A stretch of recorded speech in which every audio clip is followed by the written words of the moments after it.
Zuhud itu meletakkan dunia pada tempatnya, yaitu di tangan, bukan di hati. Maka kejarlah dunia sebanyak-banyaknya, tapi biarkan dia di tangan, artinya dinikmati oleh dirimu, dan buatlah orang lain nikmat dengan duniamu. Jangan sampai dia mengganggu hatimu. Ulama itu, pendakwah itu, dulu ada dua, kata guru saya. Pendakwah khitobi, pendakwah dengan khutbah, pendakwah kitabi, pendakwah dengan menulis buku. Sekarang itu pendakwah ada yang ketiga, YouTube, pendakwah dengan YouTube. Al-YouTube. Al-YouTube.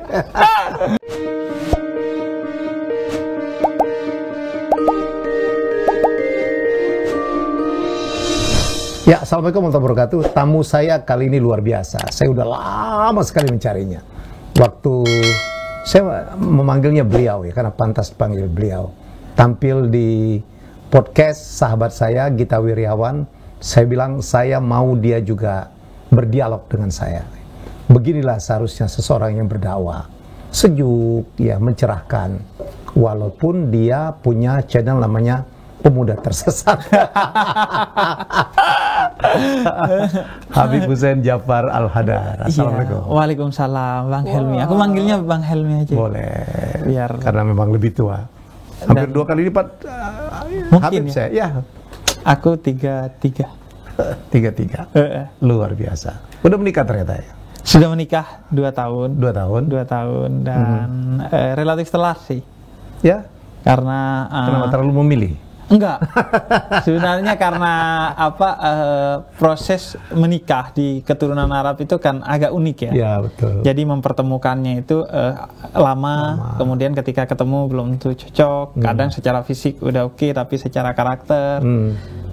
Jadi kurang lebih itu 5-7 tahun lah prosesnya.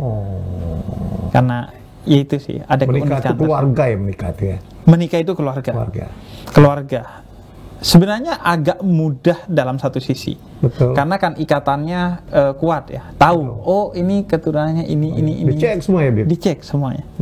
Dan memang dua keluarga biasanya saling memberi waktu untuk saling ngecek. Saling ngecek. Dan ngeceknya ya enak sih, gampang. Istrinya Arabi juga? Arabi, biasanya begitu ya. Agak-agak, boleh saya katakan agak-agak eksklusif ya? Kalau yang cowok ke cewek enggak. Boleh non-Arabi, karena garis keturunan kami patriarki. Oke. Tapi kalau cewek eksklusif. Harus ke Arabi juga? Iya, karena itu sebagai bentuk adab kami, penghormatan kami kepada Nabi. Nabi meminta keturunannya dijaga, maka kami menjaga. Kemurnian darahnya. Dan sebenarnya tentu yang dimaksud oleh Nabi bukan utamanya kemurnian darah, tapi berharap mereka menjadi duta-duta Nabi di setiap zaman. Karena itu saya merasa kehabiban itu, kami disebutnya Habib, itu bukan privilege, tapi itu tanggung jawab. Bukan bermaksud untuk menganggap ras lain itu berbeda gitu ya? Tidak, dan kami dididik secara kebudayaan untuk sangat menghormati ras lain. Misalnya, saya memanggil Bang Helmi dan seluruh orang Indonesia yang non keturunan itu sebagai akhwal. Akhwal itu iya, jamak dari kata hal. Hal itu paman. Karena kami ketika ke Indonesia dari Hadramut, Yaman, itu tidak membawa istri. Sengaja karena kami ingin berakulturasi dengan budaya setempat, sehingga menikahi orang Indonesia asli yang non keturunan. Bagian dari dakwah. Bagian dari dakwah. Agar karena basicnya akulturasi. Itu sebenarnya perbedaan corak dakwah ke utara dan ke selatan. Kalau ke utara kan berbasis dari Saudi ke utara sampai ke Spanyol, Andalusia sana. Itu berbasis penaklukan. Pedang. Tapi ke selatan sampai ke tanah Melayu, Aceh dan seluruh Nusantara. Dengan menikahi, berdagang, menikahi, ya berbasis kebudayaan, dan berusaha tidak merusak atau sedikit mengganggu budaya. Sangat sadar melebur ya, budaya. Melebur. Bahkan beberapa keturunan Arab itu sudah sulit dideteksi. Misalnya ada perdebatan tentang Wali Songo itu Habib atau bukan. Kemudian ada keturunan misalnya Al-Adumat Khan itu Habib atau bukan.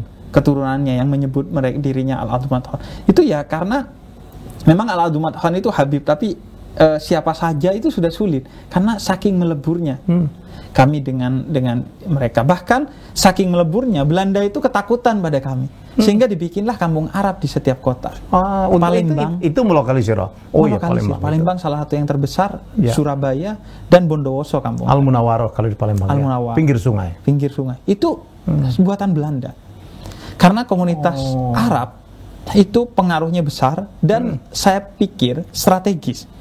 Karena di awal tahun 1900, kurang lebih 1903, mereka sudah mendirikan Jamiat Khair, lembaga pendidikan sosial dan kebudayaan yang memberikan pelajaran bahasa Inggris di zaman itu dan bahasa Belanda.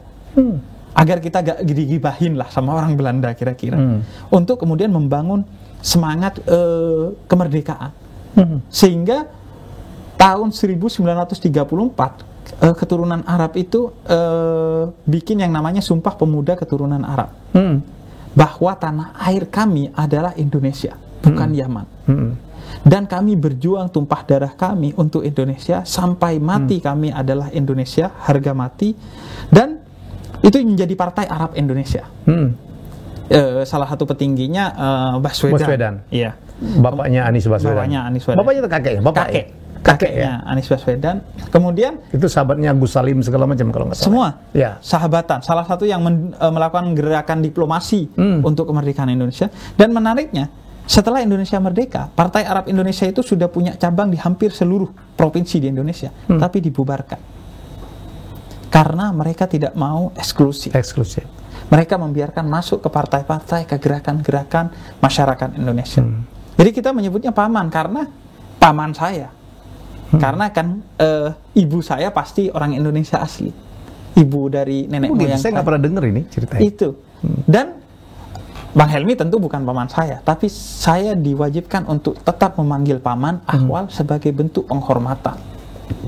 Kalau keturunannya Bapak Anies Baswedan, itu kan non keturunan Nabi, dia Arab. Disebutnya oleh kami Masyayikh. Masyayikh itu jamak dari syekh, guru.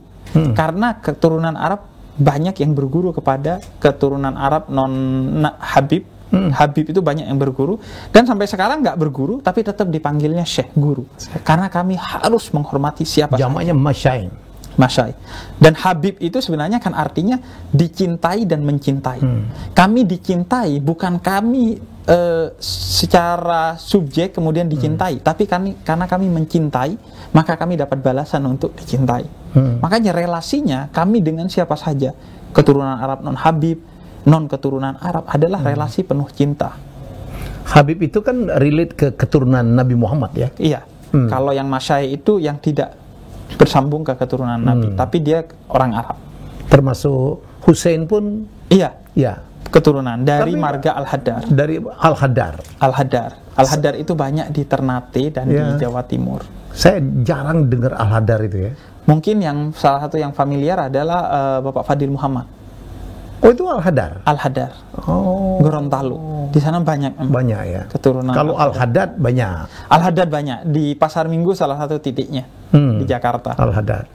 Kalau di Palembang itu Al-Kaf, Asegab, Syahab, Syihab, Munawar paling jago di sana. Iya. Dan itu memang ya karena cenderung akhirnya beranak pinak di sana, hanya banyak kota yang identik dengan satu marga Arab tertentu. Misalnya di kampung saya itu Al-Haddar dan Al-Muhdar. Karena ya keturunannya beranak pinak di sana. Pak Ajis itu Muhdar ya? Iya, Pak Ajis Muhdar. Konglomerat itu. Banyak sekali orang Arab di Jakarta itu tuan tanah ya? Tuan tanah, karena mereka naluri dagangnya tinggi. Dan mereka meyakini dagang sebagai pekerjaan yang berkah. Karena mengikuti Nabi Muhammad. Ya. Saya bingung tuh kadang-kadang. Saya kan banyak sekali podcast saya mengajarkan orang untuk sukses, dan salah satu definisi sukses itu kaya. Ya, kaya. Kejarlah kekayaan gitu. Oh, saya diserang gitu. Saya bilang Nabi Muhammad aja pedagang gitu. Jadi seolah-olah kalau kita mikirin cuman kekayaan, bukankah dengan kaya kita bisa menolong orang lain kan, Bebe? Betul. Sebenarnya sejarawan itu menulis salah satu kontribusi terbesar bagi suksesnya dakwah Nabi adalah Sayyidah Khadijah dengan kekayaan. Dan itu pedagang. pedagang. Ya. Bahkan disebutkan separuh yang menyebabkan kesuksesan dakwah Nabi adalah hartanya Sayyidah Khadijah. Jadi kekayaan itu menjadi sangat penting. Saya itu beberapa kali di beberapa video menjelaskan orang Islam itu harus kaya. Harus kaya. Harus kaya. Betul. Dan kita ada prototipe tentang kekayaan. Nabi Sulaiman. Iya. Nabi Sulaiman seorang yang sangat kaya. Sangat kaya. Dan orang yang menjadi nabi dan dipuji salah satunya karena kekayaannya. Yang menyebabkan kesejahteraan tentu bagi masyarakat di sekitarnya. Nah, orang Islam itu seolah-olah ya sebagian itu mengidentikan harus hidupnya miskin. Miskin. Padahal harus hidup sederhana, bukan bersahaja miskin. gitu ya. Iya. Harus hidup kalau sederhana. Ya sepakat. Memang ada teori dalam spiritualitas Islam, tasawuf, itu tentang zuhud, itu sangat dasar. Zuhud itu seolah-olah diidentikan anti dunia. Padahal tidak. Zuhud itu meletakkan dunia pada tempatnya, yaitu di tangan, bukan di hati. Maka kejarlah dunia sebanyak-banyaknya, tapi biarkan dia di tangan, artinya dinikmati oleh dirimu, dan buatlah orang lain nikmat dengan duniamu. Jangan sampai dia mengganggu hatimu. Ada satu orang sufi menceritakan, Syekhul Akbar Ibn Arabi, seorang sufi terbesar dalam sejarah Islam. Dia ini pernah datang ke gurunya, nyuruh muridnya datang ke gurunya.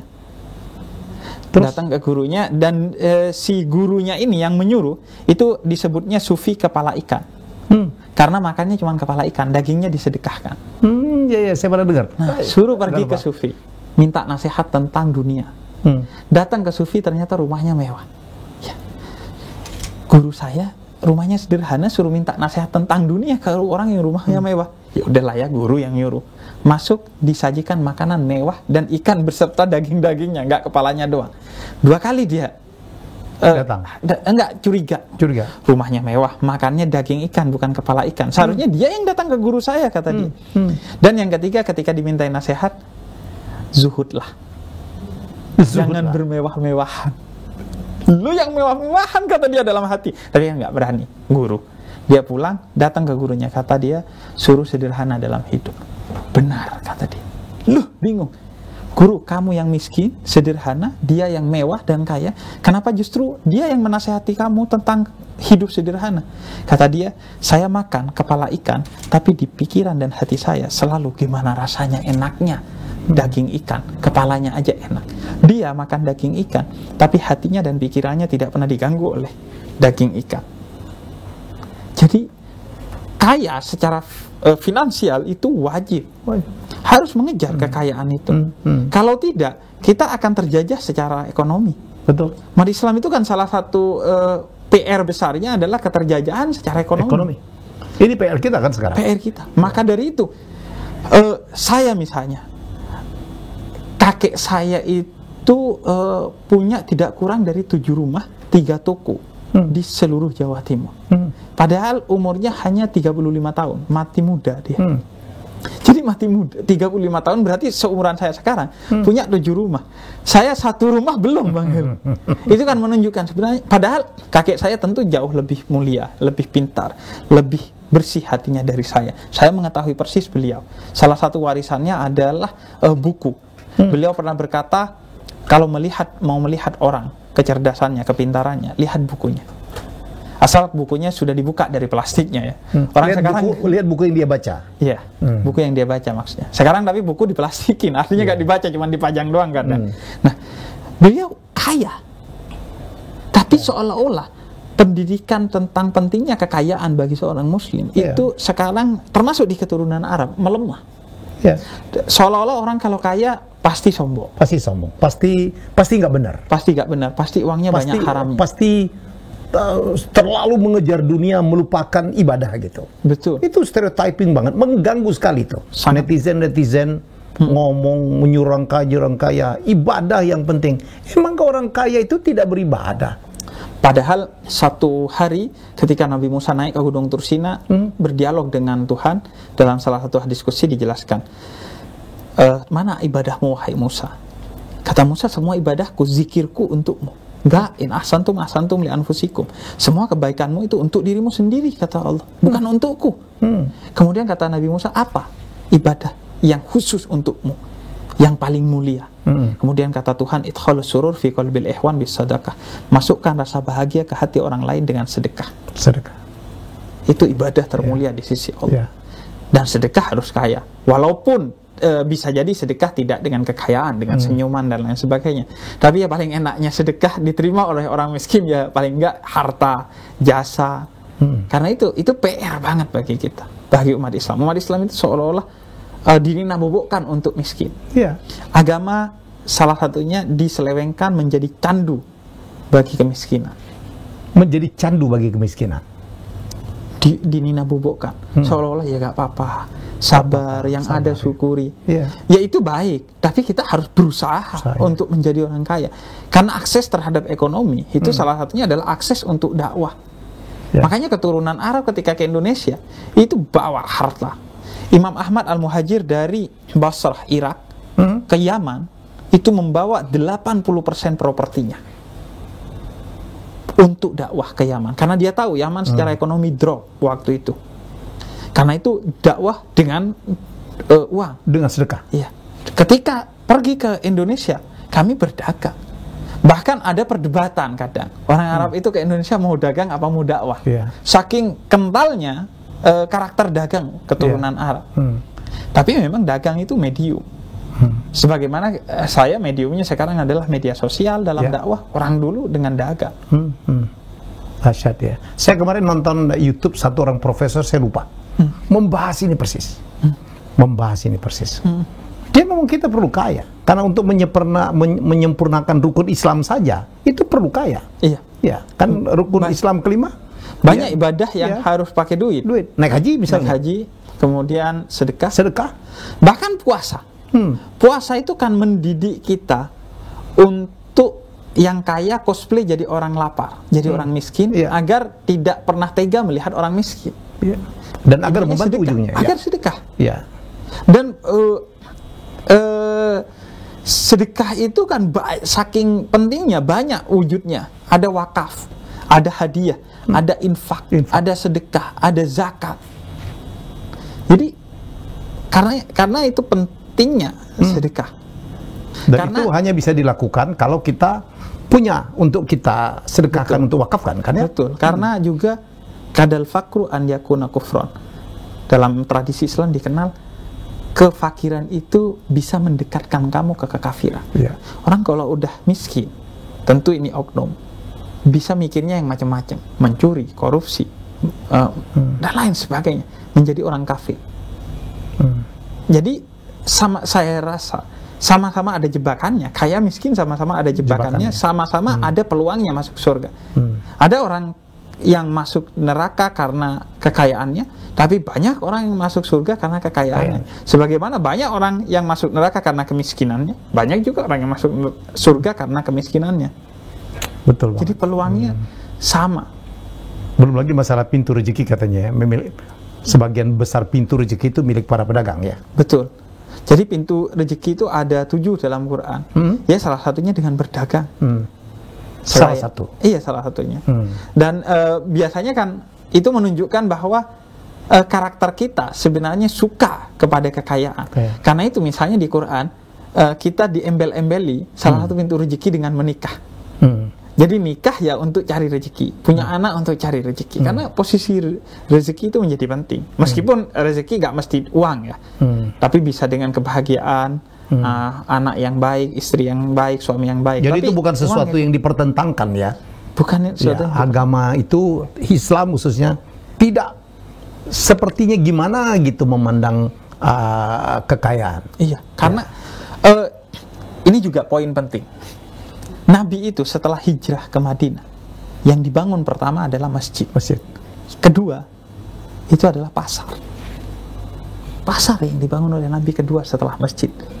Nabi membangun Baitul Mal, pusat harta untuk membantu orang miskin.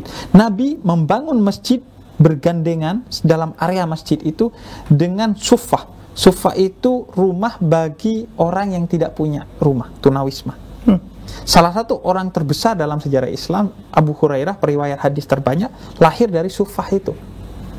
Jadi kalau tidak ada rumah untuk orang yang tidak punya rumah, ya gak lahir orang seperti Abu Hurairah.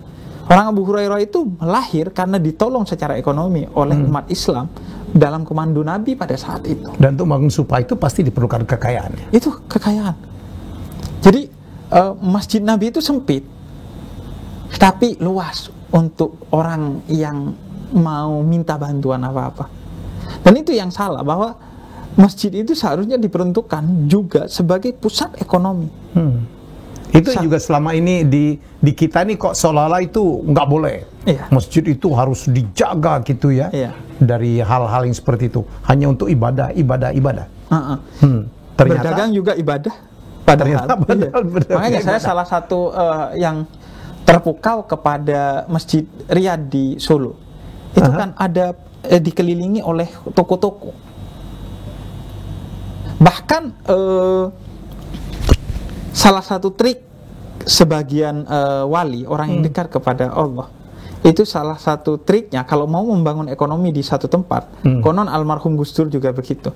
Itu ada orang wali yang dimakamkan di sana agar perekonomian tumbuh di sana. Karena kalau ada makam wali banyak peziarah. Kalau ada peziarah ada orang jualan. Ekonomi tumbuh di sana. Itu destinasi wisata ya. Destinasi wisata. Istilah sekarang. Istilahnya sekarang.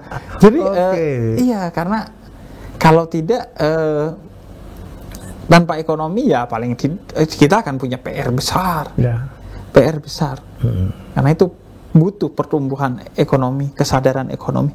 Dan jangan dibilang ulama itu hanya orang yang bersorban, yang pinter Al-Quran dan hadis. Orang yang ekonom itu juga ulama. Karena ulama itu semua orang yang berilmu dan menggunakan ilmunya untuk kebaikan masyarakat. Jadi ekonom juga. Jadi salah satu tantangan kita umat Islam itu selain di sains dan teknologi, itu adalah di ekonomi menurut saya. Saya setuju. Jadi kalau kita selesaikan dulu topik kita pertama, Habib, bahwa Islam itu tidak anti dengan kekayaan, ya kan?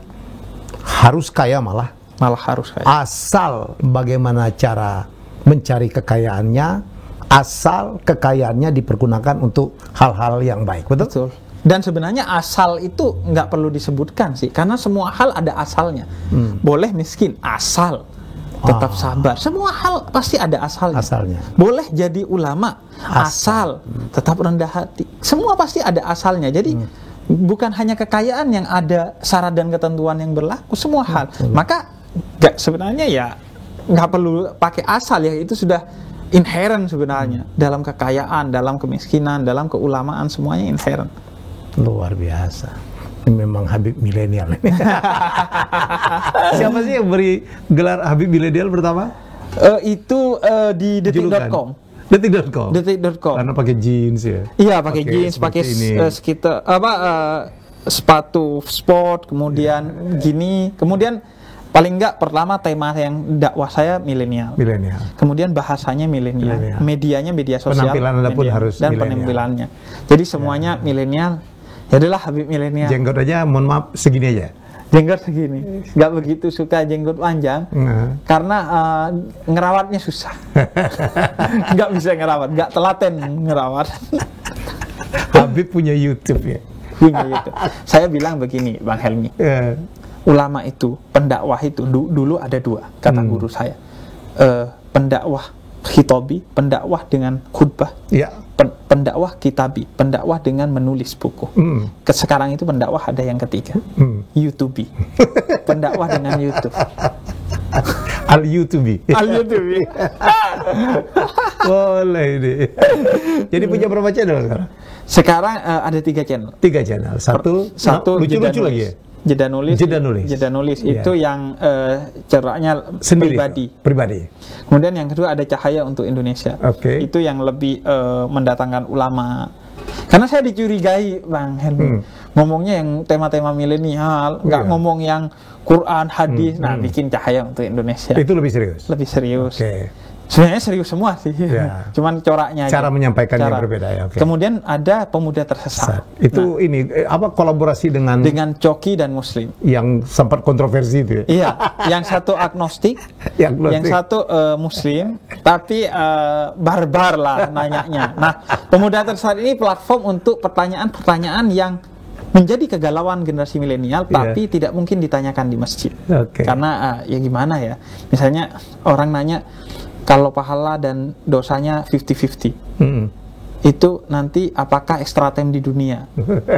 Jadi itu kan nggak mungkin ditanya di masjid. Jadi itu kemudian diselesaikan di Pemuda Tersesat, dan alhamdulillah Pemuda Tersesat akhirnya jadi yayasan yang visinya untuk 3 hal yang menjadi concern saya. Pertama, pendidikan. Kemudian yang kedua adalah kesehatan mental. Karena 1 dari 10 anak muda Indonesia mengalami masalah mental dan tidak tahu kalau dia punya masalah mental. Yang ketiga adalah wirausaha. Walaupun sudah tidak tersesat, kalau secara ekonomi masalah juga, balik lagi dia tersesat lagi dia. Makanya kita akhirnya tiga fokus itu di Yayasan Pemuda Tersesat. Kita sudah menciptakan kurang lebih 20 wirausahawan dari Pemuda Tersesat. Subscriber di atas 500.000 dalam sehari. Belum upload video di Ramadan kemarin 100.000 subscriber. Silver play button. Tanpa ada video. Karena tanpa ada video udah silver play button. Iya. Baru promo aja. Baru promo. Bahwa Ramadan sampai pertengahan kita nggak mau bikin Pemuda Tersesat, orang maksa. Ya udah yuk coba bikin channelnya, sehari 100.000. Saya bikin deh videonya. Beneran. Dan donasinya juga kita di kitabisa.com. Itu celengan Pemuda Tersesat salah satu yang paling memukau. Iya, ratusan juta hanya dalam waktu beberapa minggu aja. Sampai sekarang sudah 625 juta. Luar biasa. Udah berapa lama channelnya? Channelnya kalau Pemuda Tersesat mungkin 2 bulan masih. Baru 2 bulan? Baru 2 bulan. Kalau sebentar lagi jutaan ini. Semoga. Tapi ya harus agak sedih juga sih. Berarti banyak orang tersesat. Tapi kita selalu menyebutnya, pertama, tersesat ke jalan yang benar. Yang kedua adalah perasaan tersesat itu penting dijaga. Karena begitu kita merasa pintar, kita berhenti belajar. Begitu kita merasa tidak tersesat, kita berhenti mencari. Dan kita cenderung akan menghakimi orang lain. Dan itu bahaya. Itu bahaya. Salah satu kebobrokan moral sekarang umat Islam itu adalah karena merasa dirinya benar. Dan melihat orang lain salah. Iya. Itu radikal kan, Habib? Iya. Menganggap apapun yang tidak sama dengan dia salah. Betul. Itu namanya takfiri, mengkafirkan orang lain yang berbeda. Gampang betul mengkafirkan orang. Dan orang pertama yang dikafirkan oleh dia adalah Sayyidina Ali bin Abi Thalib, dan dibunuh dalam keadaan sedang sujud di masjidnya oleh seorang yang hafal Quran, pembaca Al-Quran, seorang muslim yang taat. Jadi dari dulu tuh udah ada ya? Udah ada. Bahkan bisa ditarik ke zaman Nabi Muhammad. Nabi Muhammad pernah ditegur oleh seseorang karena membagikan harta rampasan perang. Dibilangnya gak adil kau Muhammad, padahal dia seorang muslim. Kemudian dikejar oleh sahabat, kata Nabi gak usah. Dari dia suatu hari akan lahir ujian umat Islam, yaitu orang yang mengaku pembaca, penghafal Al-Quran, mengaku Islam, tapi Islam hanya sampai batang tenggorokannya, tidak masuk ke hati dan pikiran. Siapa itu? Yaitu orang-orang neo-Khawarij, disebutnya Khawarij. Orang-orang sekarang yang memiliki ciri pertama, mengkafirkan orang yang berbeda. Betul. Nabi Muhammad mengislamkan, ini malah mengkafirkan. Yang kedua adalah menyelesaikan masalah dengan kekerasan. Menyelesaikan masalah dengan kekerasan. Yang ketiga adalah menuduh orang yang berbudaya, bernegara sebagai togut, sebagai syirik, dan lain sebagainya. Jadi itu bahaya sekali. Itu perbedaan di internal umat Islam bisa lebih membahayakan dari perbedaan antar agama. Timur Tengah dihancurkan oleh perbedaan di internal umat Islam. Padahal sesama Islam. Sesama Islam saling membunuh ya. Dan sesama Arab. Sesama Arab. Di sini beda suku satu negara, di sana satu suku beda negara, tapi lebih sulit untuk bersatu. Dan pan-Islamisme gagal, pan-Arabisme gagal. Karena apa menurut saya? Karena agama ditanamkan secara dogma, bukan dari kesadaran. Kalau di sini secara kesadaran, sehingga salah satu capaian kita dijajah Belanda ratusan tahun menurut populernya, tapi agamanya gak berubah karena akulturasi agama dan budaya. Agama meresap ke hati orang. Agama sebagai way of life bagi kita, sehingga sulit dicerabut. Makanya saya bilang nggak khawatir itu collab sama non Muslim, nggak pernah khawatir. Penjajah aja pernah jajah sini, kita tetap Islam. Karena biasanya penjajahan itu membawa agama ya. Membawa agama, salah satu misinya kan pasti gospel. Membawa termasuk waktu Islam menguasai Andalusia kan. Andalusia. Negara itu menjadi Islam semua ya. Betul. Begitu Islam kalah, berbalik semua. Betul, salah satu monumen paling menarik tentang hal itu adalah Hagia Sophia. Hagia Sophia di Turki. Ya, pernah Istanbul. jadi gereja, Ya. diubah jadi masjid, diubah jadi museum, sekarang diubah jadi masjid. Itu kan menunjukkan bahwa setiap penjajahan biasanya membawa agama. Karena agama itu kan alat untuk mencandu orang paling enak. Paling gampang. Paling gampang. Agama. Atas nama agama. Atas nama agama. Membunuh atas nama agama. Menyebarkan hoax. Hoax itu baunya anyir. Tapi kalau dibungkus dengan agama seolah-olah wangi. Karena itu banyak hoax atas nama agama. Imam Turmudi mengumpulkan ratusan ribu, bahkan konon lebih dari 1 juta hadis pertama kali, tapi dipilih hanya ribuan. Karena ternyata mayoritas hadis yang dikumpulkan itu adalah hoax atas nama Nabi Muhammad. Jadi dari zaman Nabi Muhammad itu ada hoax juga? Hoax. Padahal Nabi Muhammad sudah mengancam dengan tegas. Kata Nabi Muhammad, siapa yang menyebarkan hoax atas nama aku, tempat duduknya sudah standby di neraka. Meskipun orangnya belum masuk. Tapi tetap aja orang. Makanya hoax atas nama agama itu sudah ada sejak zaman Nabi, tidak takut kepada Nabi. Dan dia biasanya disebarkan oleh orang pintar yang jahat, menjadi konsumsi dari orang bodoh yang baik. Banyak orang yang baik, tapi dia gak bisa membedakan mana hoax mana enggak. Riset terbaru saya baca 63% orang Indonesia gak bisa bedakan mana hoax mana enggak. Bahkan lucunya Bang Helmi, saya beberapa hari lalu ngepost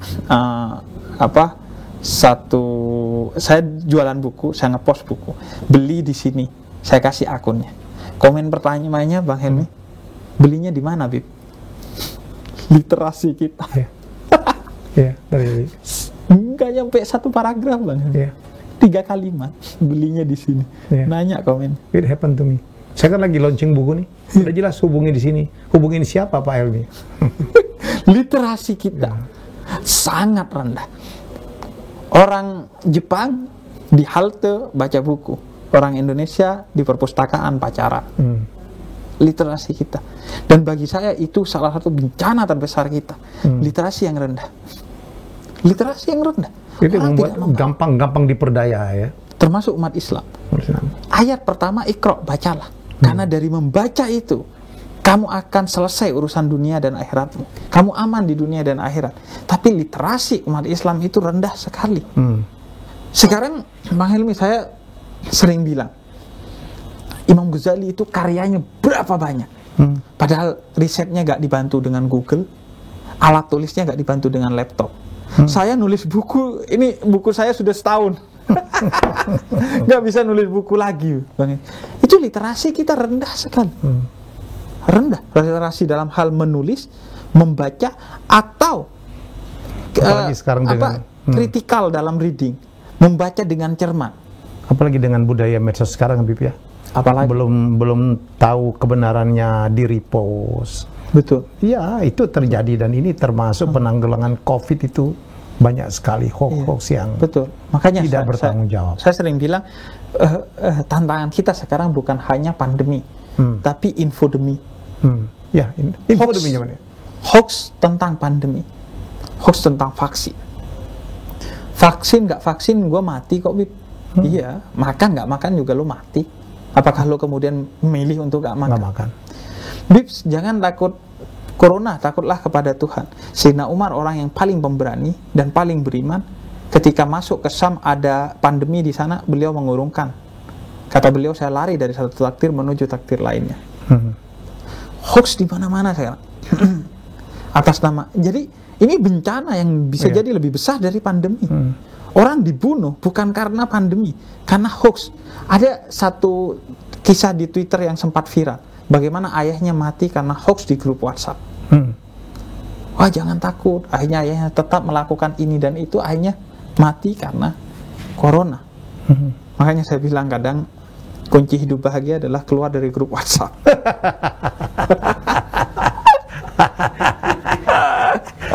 Yang bicara tapi pelaku medsos. Iya, makanya itu salah satu rumah cahaya nama saya yang ya, rumah cahaya ini rumah sehat mental yang saya bangun di Cinere melalui Yayasan Pemuda Tersesat. Itu salah satu poin utamanya adalah mengentaskan ketergantungan kepada gadget. Mengapa? Karena saya orang yang paling tergantung kepada gadget. Saya bangun tidur merogoh di sebelah saya, ketika salah merogoh tangan istri saya, oh bukan ini.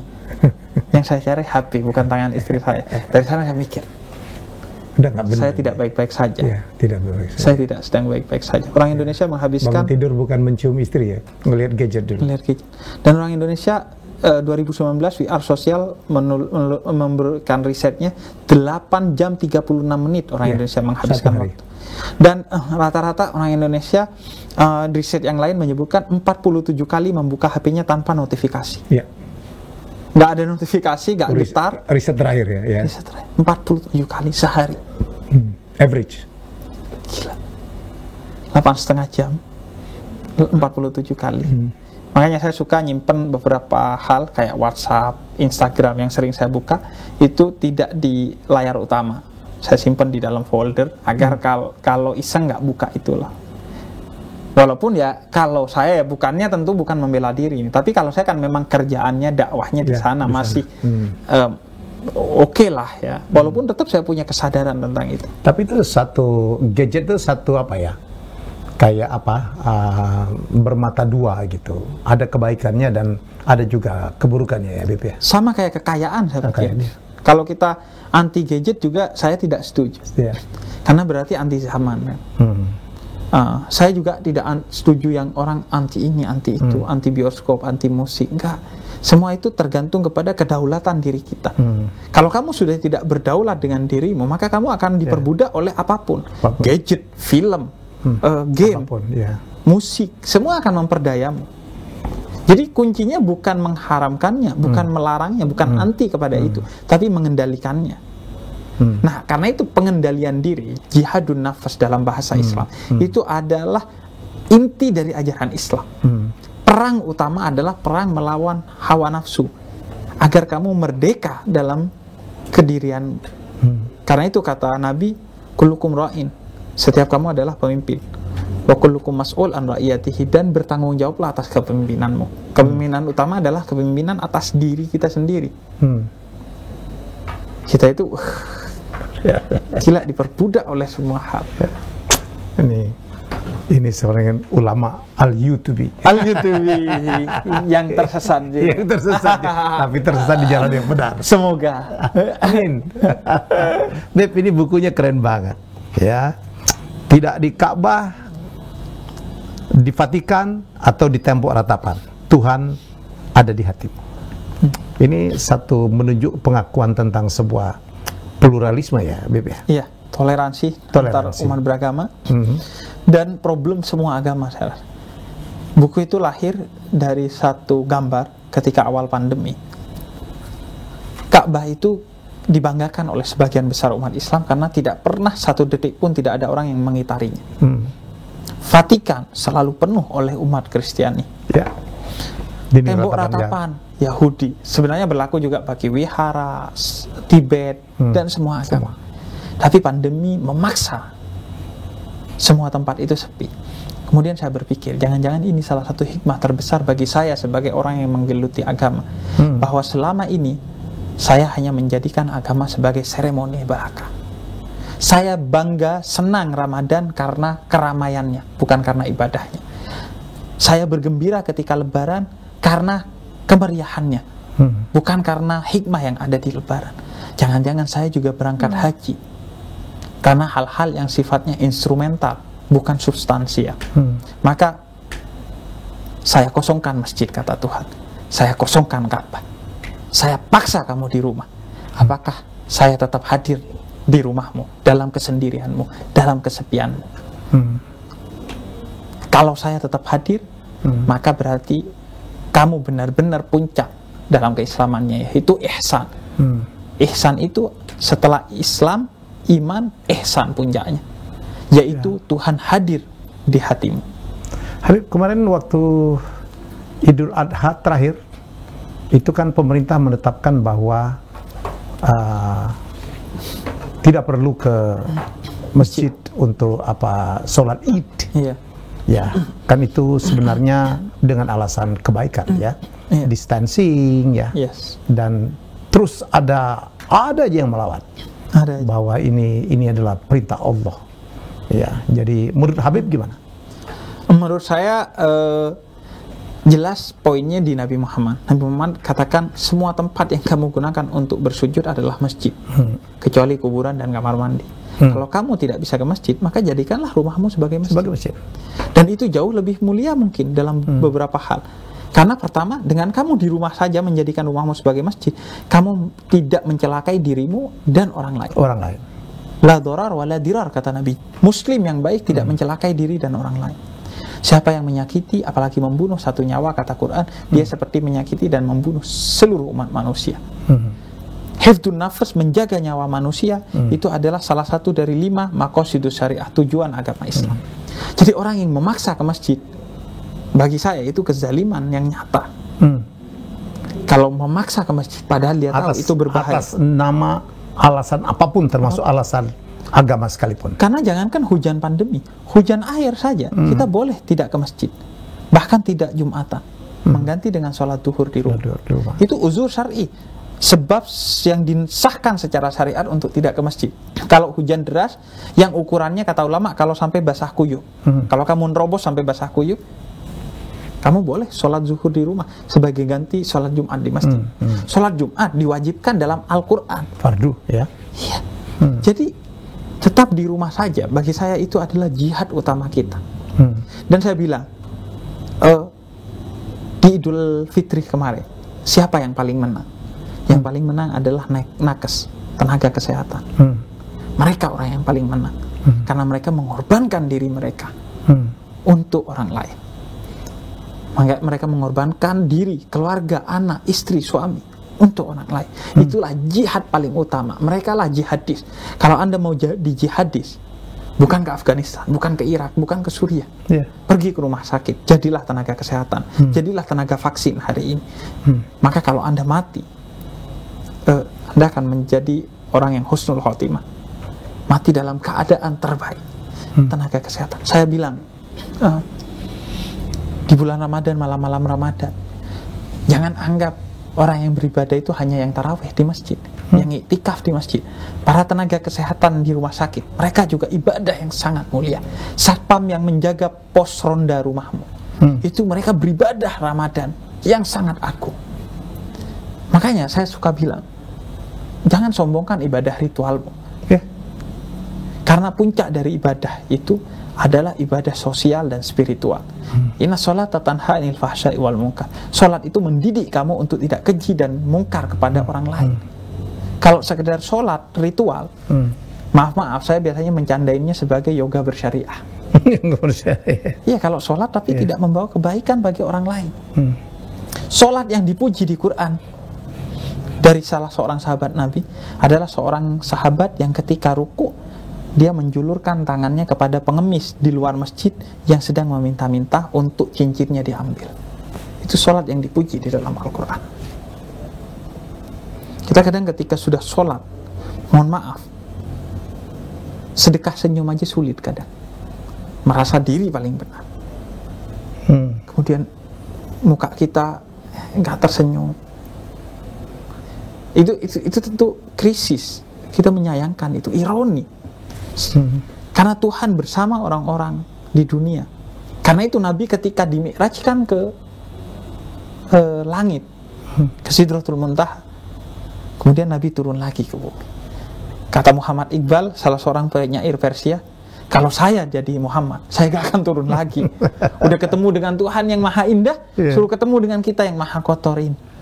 Tapi kemanusiaan itu salah satu inti dari ajaran Islam. Karena itu Nabi turun lagi ke bumi untuk mengajak orang-orang bertemu dengan Tuhan.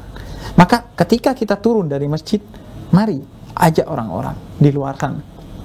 Maka saya datang ke kafe, menemui orang yang sedang berpesta pora,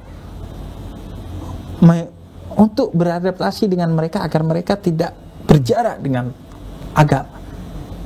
Tidak memusuhi mereka. Tidak memusuhi mereka. Justru mengajak. Saya sering bilang hanya setan, iblis, dan dajjal yang menutup pintu taubat, menutup pintu surga, menutup akses orang untuk Kalau manusia selalu masih ada kemungkinan. Gak ada yang. Dan pendekatannya harus sesuatu yang ngena ya, relate dengan mereka. Ya, bukan dengan memusuhin ya. Enggak. Makanya saya suka gak pakai dalil, pakainya point of view, agar lebih relate dengan mereka. Dalilnya udah mix di dalam, karena agar mereka tidak merasa digurui. Termasuk kissingnya Habib Hussein ya. Iya. Ya. Milenial. Pakai hoodie. Saya, sebenarnya kan orang seperti saya lebih pantas pakai jubah. Padahal dan dapat privilege banyak kalau pakai jubah. Tapi ini kan ya pilihan. Ya. Pilihan.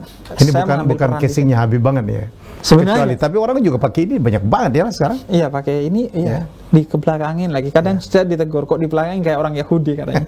Padahal ini memang stylenya, dan utamanya dulu biar rambut itu keangkat kalau sujud. Jadi kopiahnya nggak nutupin. Ya, tapi netizen seringkali mentalnya netizen. Netizen. Tuh dengerin. Medianya YouTube lagi ya. Satu media yang milenial banget. Dan itu by riset Bang. By riset, kenapa? Iya, karena 2019 We Are Social menyebutkan YouTube paling berpengaruh dari seluruh media sosial. Enggak ke TikTok sekarang. Sekarang anak milenial TikTok. Iya, ke TikTok. TikTok ya. Ke TikTok. Alih-alih mengharamkan, saya malah masuk. Karena bagi saya kalau diharamkan, tetap yang mengisi akan orang-orang itu. Mending kita masuk merubah dari dalam. Dan itu tahap terkecil yang bisa kita lakukan. Kalau bisa, umat Islam itu bikin media sosial dengan algoritma berbasis kemanfaatan, bukan kontroversi, bukan sensasi, prank, bukan, tapi kemanfaatan. Siapa yang paling banyak manfaatnya dikasih centang biru. Bikin dong, Beb. Waduh. Itulah. Makanya sains dan teknologi itu jangan dimusuhi, jangan dianggap di luar Islam. Harus kita bikin itu. Kita tandingi, kita kalahkan mestinya, ya kan? Umat Islam itu konsumtif di bidang sains, teknologi, ekonomi. Konsumtif, bukan produsen.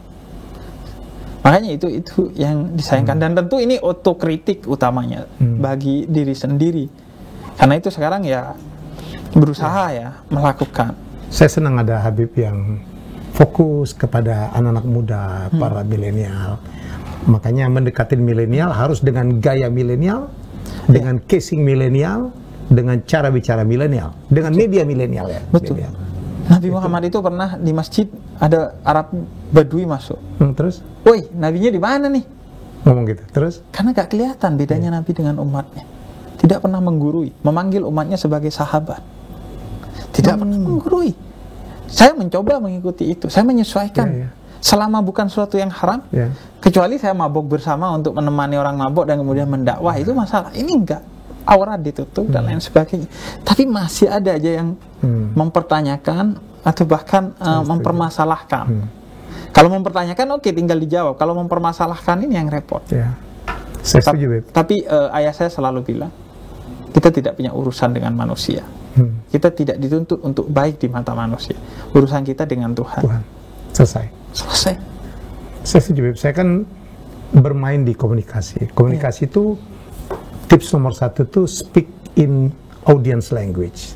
Kita harus bicara dengan bahasanya audiens kita.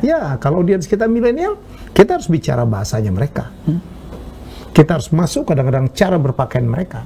Kita harus masuk ke dalam media di mana mereka paling banyak hadir kan. Temanya juga mereka disesuaikan. Dan bahkan saya ngasih canda itu agar tuntunan menjadi tontonan. Oh iya, harus. Dakwah yang baik itu yang didengar. Untuk didengar itu harus bagaimana kita delivery itu menyampaikan menjadi menentu, bukan cuma konten loh. Ada orang pikir wah kontennya udah benar, hadis, ayatnya udah lengkap. Konteks juga. Kontekstual ya, tapi kan kalau cara menyampaikannya tidak menarik ya orang tidur, Beb. Iya, makanya. Itu untuk apa? Saya pakai musik, pakai canda dalam dakwah saya. Musik. Ada yang bilang barusan musik itu haram, gimana, Beb? Iya, saya biasanya bilang musik yang haram itu kalau kelebihan musyrik. Yang kedua, kalau fales. karena mengganggu orang lain. Yang ketiga, kata Jalaluddin Rumi, suara sendok dan garpumu ketika makan sedangkan tetanggamu kelaparan. Karena musik itu memang ada yang mengharamkan, ada yang menghalalkan. Dari dulu begitu ya? Dari dulu begitu. Silahkan memilih. Yang mengharamkan biasanya bilangnya karena pakai surat Luqman ayat 6. Katanya ucapan yang sia-sia itu gak boleh. Atau yang kedua pakai hadis Nabi karena kaitannya dengan kemaksiatan, tarian, striptease dan lain sebagainya. Yang menghalalkan kalau tidak sia-sia musiknya, kalau tidak ada unsur kemaksiatan, tidak ada unsur kemaksiatan, ya justru bisa jadi satu lirik lagu bisa mentobatkan ribuan orang, memberikan inspirasi, bisa lebih efektif dari ceramah Habib Hussein Ja'far yang ratusan videonya, satu lirik lagu. Dan saya membuktikan itu. Saya banyak terinspirasi, banyak menjadi lebih baik karena lagu-lagu. Di antaranya lagu siapa? Lagunya MH Ainun Najib, Cak Non. Saya suka dari kecil. Saya mendengarkan Kiai Kanjeng dengan semua Tombu Ati, dengan semua lagu-lagunya. Saya pendengar setia. Maher Zain? Enggak, kalau Maher Zain enggak. Kenapa? Ya mungkin ya udah beda generasi ya. Saya itu Ebit GAD agak gimana ya? Oh iya? Ebit GAD lagu yang mana? Semua sih yang kaitannya tentang bencana. Oh iya itu. Berita kepada kawan. Perjalanan ini bukan lelaki pilihan loh. Wah, itu tentang Nabi Muhammad tuh kayaknya ya. Bimbo ya. Sajadah panjang saya suka sekali karena itu mengajarkan kepada kita bahwa ibadah bukan hanya di sajadah yang pendek. Sajadah panjang. Semua bumi bisa jadi sajadah. Ketika semua kegiatan kita diniatkan untuk menjadi ibadah. Tapi itu penafsiran saya, nggak tahu Bimbo juga membuatnya. Tapi kembali ke konteks pertama bahwa itu jawaban Habib. Kemarin sempat ada kontroversi karena ada seorang dulu musisi ya, mengatakan bahwa musik itu haram. Saya nggak ada masalah. Silahkan orang yang mengharamkan musik, dan itu kalau dia meyakini itu dengan dalilnya, bagi saya itu ketaatan yang hebat luar biasa. Dan yang penting istiqomah di sana bahwa musik haram. Saya akan istiqomah musik halal, menjadikan musik sebagai medium dakwah saya. Saya tidak pernah mempermasalahkan orang yang mengharamkan. Maka saya juga tidak mau menghalalkannya dipermasalahkan. Toh kita sama-sama punya dalil. Kecuali saya random bilang halal, nggak ada dalil. Saya menulis di buku saya satu bab khusus, dalil-dalil kenapa musik itu halal. Dia punya dalil, silahkan. Maka siapa yang mengkafirkan, menyesatkan, memperolok saudaranya sendiri hanya karena perbedaan di internal Islam, maka kekafiran itu kembali kepada dirinya. Kesesatan itu, olok-olokan itu kembali kepada dirinya sendiri. Silahkan. Saya sangat menghormati orang yang mengharamkan musik. Hebat dia, bisa menjaga diri dari musik.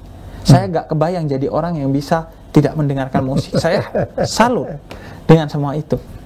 Tapi jangan kemudian mengganggu orang yang menghalalkannya, karena itu ada dasarnya. Misalnya saya bilang gini, Bang Helmi, orang yang nggak kunut subuh, saya terima, saya sangat hormati.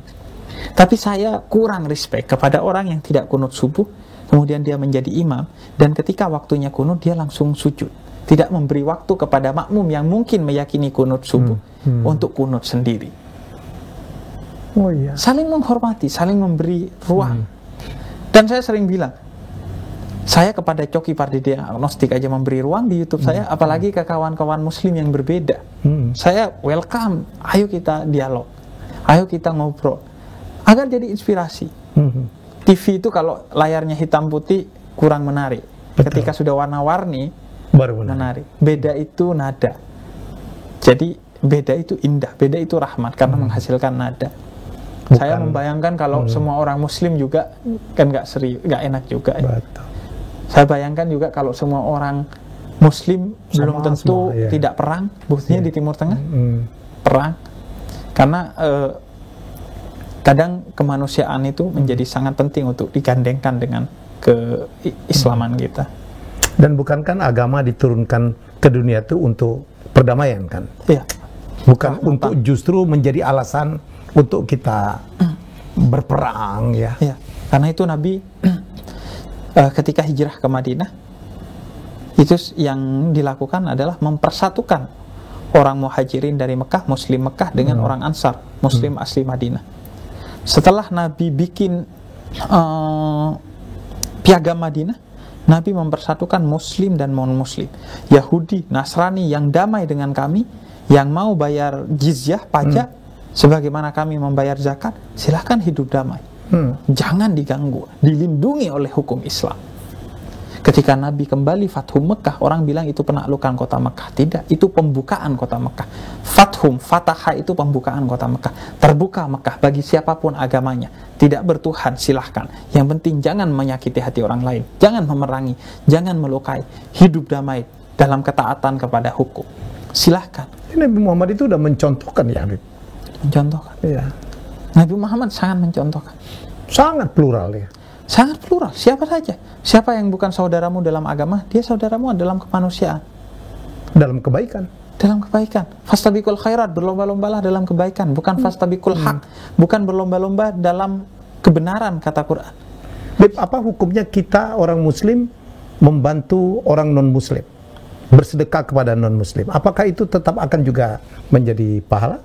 Menjadi pahala yang sangat besar. Oh iya? Di dalam Al-Quran kita diperintahkan untuk berbuat baik kepada siapa saja, apapun agamanya, yang tidak memerangi kita. Bahkan suatu hari Nabi Ibrahim dalam salah satu hadis qudsi dijelaskan kedatangan orang zindik, orang ateis, 70 tahun umurnya, minta makan. Nabi Ibrahim ini kan punggawa tauhid. Wah, saya gak enak sama Allah ngasih makan orang ateis. Kamu masuk teis dulu deh. Masuk bertuhan. teis dulu ya. Kata orang ini, saya gak mau menukar sepiring nasi dengan iman saya bahwa Tuhan itu tidak ada. Dia pergi, ditegur sama Allah. Wahai Ibrahim, orang itu umurnya 70 tahun. Kenapa bisa hidup 70 tahun? Dengan keateisannya. Karena saya kasih makan setiap hari. Kemudian minta makan sekali ke kamu, kamu tolak atas nama saya. Ngibrit Nabi Ibrahim, dikejar orang itu, dikasih makan. Berapa banyak orang melakukan kekerasan atas nama agama. Padahal yang punya agama Tuhan begitu Rahman dan Rahim, begitu cinta. Orang yang tidak menyembah Tuhan, meskipun jodoh di tangan Tuhan, tetap dikasih jodoh, tetap dikasih rezeki. Saya gak pernah dengar berita orang mati kelaparan karena rezekinya diboikot oleh Tuhan, karena dia ateis. Gak ada. Semua orang dikasih makan. Kita sedekah kepada siapapun. Kalau dia tetangga, meskipun dia non-muslim, dia paling berhak atas sedekahmu. Wal aqrabuna aula bil ma'ruf. Orang yang dekat dengan kamu, tetanggamu, itu paling berhak, meskipun dia non-muslim, meskipun dia ateis. Mau nyembah ubur-ubur kayak nyembah charger kayak, silahkan. Tapi dia berhak. Jadi kalau mereka minta bantu, bantulah. Bantu. Bahkan kalau kita mau berpikir positif, justru itulah saatnya kita menunjukkan bahwa kita penganut agama yang baik. Ada nilai dakwah di situ. Ada nilai dakwah secara tidak langsung. Meskipun jangan diniatkan dakwah ya. Iya. Artinya itu secara tidak langsung aja. Jangan diniatkan memberi untuk mengubah iman seseorang. Iman itu urusan dia dengan Tuhan saja. Tugas kita hanya menyampaikan aja. Atau juga, dan jangan pernah ketika memberi merasa kamu yang memberi. Karena itu hak orang miskin, kata Tuhan dalam Al-Quran. Bahasanya itu bukan kamu memberi, tapi sampaikanlah hak mereka. Jadi jangan sampai mereka meminta, jangan sampai kamu punya perasaan memberi. Itu hak mereka kok, cuma dititipkan oleh kita. Ilmunya tukang parkir lah. Punya banyak mobil tapi titipan. Malam hilang semua dia. Dititipkan aja. Iya.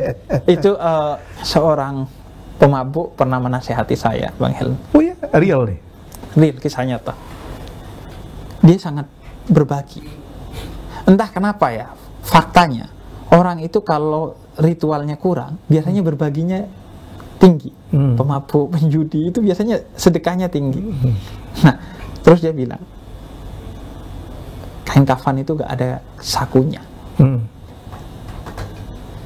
Jadi kita mati gak bawa apa-apa. Gak bawa apa-apa. Kain kafan gak ada sakunya. Gak ada sakunya. Ngapain lu? Jadi dia kalau punya itu sering dia bagi-bagi. Prinsipnya itu kain kafan gak ada sakunya.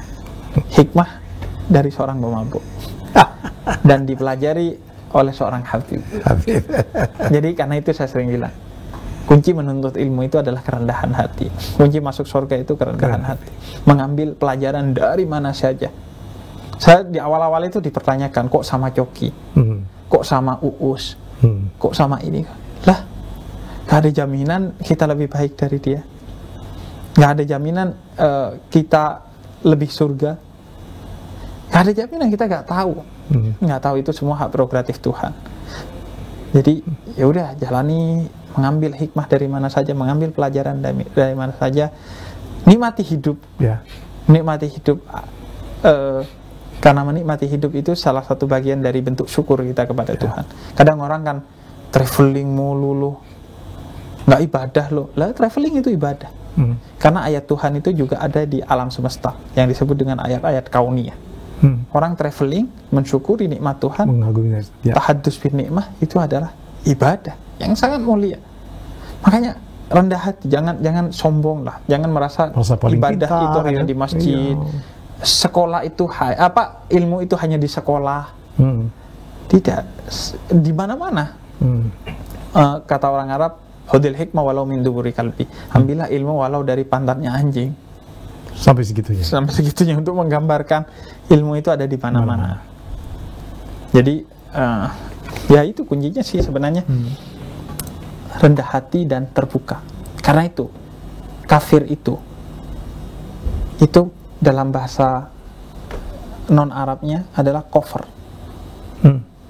Kafir itu menutup artinya. Jadi orang yang menutup pintu hatinya, menutup pintu pikirannya, dia sedang melakukan tindak kekafir. Menutup. Misalnya, oh enggak, saya sudah enggak mau dengerin itu karena dia sekolahnya hanya sampai SMA. Oh enggak, saya enggak mau dengerin dia karena dia non muslim. Oh enggak, saya enggak mau dengerin dia karena dia penjudi, pemabuk, pemerkosa. Itu tindak kekafiran. Menutup diri dari semua kemungkinan kebenaran yang ada, kebaikan yang ada, ilmu yang ada, hikmah yang ada, kebijaksanaan dan lain sebagainya. Habib, 1 jam lebih kita, luar biasa ini. Kayaknya harus rutin kita. Akan ada jilid kedua, jilid ketiga. Kemarin udah dengan Mbak Tejo di sini ya. Dengan Mbak Tejo di sini. Dan surprise sama konsepnya Mbak Tejo. Iya. Dan gaya yang unik. Dan saya bikin tayangan juga dengan Mbak Tejo dari dulu. Saya pengen ngobrol sama Mbak Tejo soal etika. Beliau punya etika yang amazing bagi saya. Tayangan 6 jam di TV One, ILC, nggak buka HP dan mendengar semua pembicara. Itu etika. Gila. Saya tidak pernah melakukan itu. Saya bukan hanya tidak melakukan itu, tidak pernah melakukan itu. Dan itu sulit. Berjam-jam. Kita kadang lagi ngobrol buka HP. Itu bagi saya salut. Dan saya mengikuti jejak beliau. Di antaranya, tidak mau tanda tangannya palsu di buku saya. Saya tanda tangani sendiri. Sudah hampir 5.000 buku saya tanda tangan sendiri. Sekarang kan banyak yang pakai stempel dicetak. Karena bagi saya tanda tangan basah itu ada ikatan emosional antara saya dengan pembaca dan spiritual. Karena satu tanda tangan saya membaca sholawat gitu. Saya ingin ada ikatan emosional. Ini harus ditanda tangan juga kalau gitu. Iya. Oh sudah ya? Sudah. Alhamdulillah. Basah. Ya, saya akan baca. Ya, jadi penonton saya, ini buku yang sangat luar biasa. Habib, terima kasih, saya belajar banyak Bang Helmi dari obrolan kali ini. Ya. Terima kasih, senang diundang. Teman ngobrol yang asik. Saya bukan senang, saya merasa satu kehormatan bisa menampilkan Habib. Inilah yang kita perlukan ya. Orang yang tidak berdakwah dengan cara ngamuk-ngamuk, ya, dengan cara ini salah, itu salah. Habib, kita punya tugas luar biasa. Kita dengan gaya milenial, Anda harus pendekatan milenial. Kita kemarin miris ya, beberapa pelaku radikal itu mulai menular ke anak muda ya, yang melakukan bom bunuh diri. Umur 12 tahun. Iya, kemarin ada mahasiswi, ada apa gitu. Ya, Habib harus menyentuh mereka, Habib. Semoga mohon doanya. Amin. Untuk melaksanakan tugas itu. Ya. Dan tentu itu tugas semua orang. Ya, pasti. Terima kasih Habib. Terima kasih Bang Helmi. Semoga saya percaya ini sangat bermanfaat. Ya, para penggemar Habib Bicara, itulah obrolan saya. Ini saya udah lama nggak nyebut istilah ini daging semua ini. We learn a lot. Kita belajar banyak ya dari seorang anak muda yang luar biasa yang dia sampaikan, dan saya pun belajar banyak. Saya pikir kita pun belajar banyak. Kita jumpa lagi dengan tamu saya selanjutnya. Bye bye.